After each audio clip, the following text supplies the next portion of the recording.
हे दुसरी लिपस्टिक अरे पहिले पहिले हम गईली गवनवा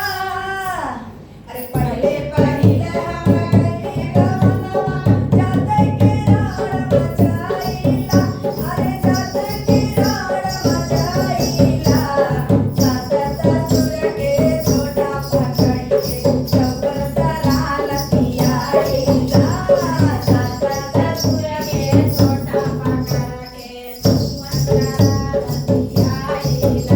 अरे साता ससुर के छोटा पकड़ के चौवन दलाल पियाईला अरे साता ससुर के छोटा पकड़ के चौवन दलाल पियाईला अरे से आवै लौरा देवरवा बारे से आवै लौरा देवरवा लौरा देवरवा लौरा देवरवा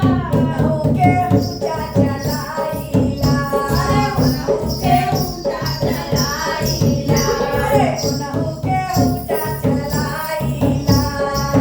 हो के ऊंचा चलाईला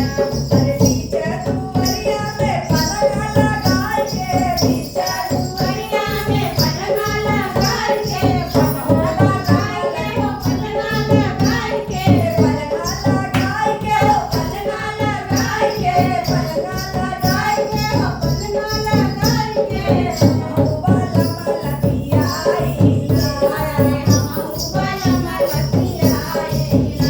अरे हम सजना पियाईला अरे हम सजना पियाईला अरे पहिले पहिले हम गईली गवनवा पहिले पहिले हम गईली गवनवा जाते के राड मचाईला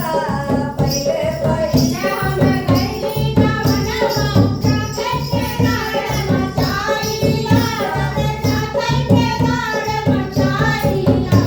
अरे जेठा जेठान जी के गोदा पकड़ के जेठा जेठान जी के छोटा पकड़ के हरा हरा हमला पियाईला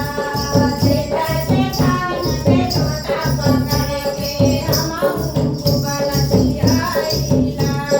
बारे से आवै देवरू हमारा बारे से आवै देवरू हमारा देवरू हमारा देवरू हमारा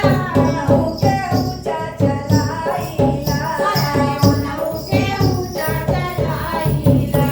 अरे बीच अंगनवा तकिया लगा के बीच अंगनवा तकिया लगा के हम बाला बाला पियाईला बीच अंगनवा तकिया लगा के हम बाला बाला पियाईला अरे पहिले पहिले हम गईली गवनवा जाते के राड मचाईला पहिले पहिले हम गईली गवनवा जाते के राड मचाईला जाते के राड मचाईला जाते के राड मचाईला अरे देवर देवरान जी के छोटा पकड़ के मला भर हमला पियाईला अरे देवर देवरान जी के छोटा पकड़ के हमहू बाला बाला पियाईला अरे देवर देवरान जी के छोटा पकड़ के अंगना में बैठल पियाईला देवर देवर के छोटा पकड़ के हमहू बाला बाला पियाईला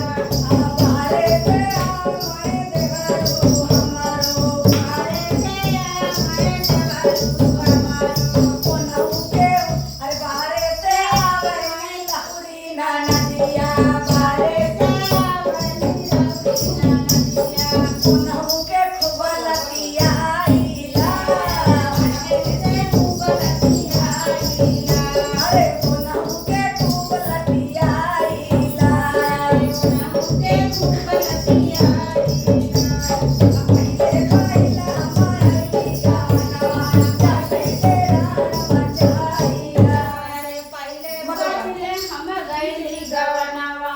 देखिए खूब लतिया। आप लोग ये मत कीजिए कि सारी बहू है ऐसा करते हैं, कुछ कुछ बहू हैं थोड़ा अजीब, कुछ कुछ सास भी हैं। ये थोड़ा सा हंसी मजाक चुटकुला वाला गाना है, आप लोग इस पे अपने दिल पे मत लीजिएगा।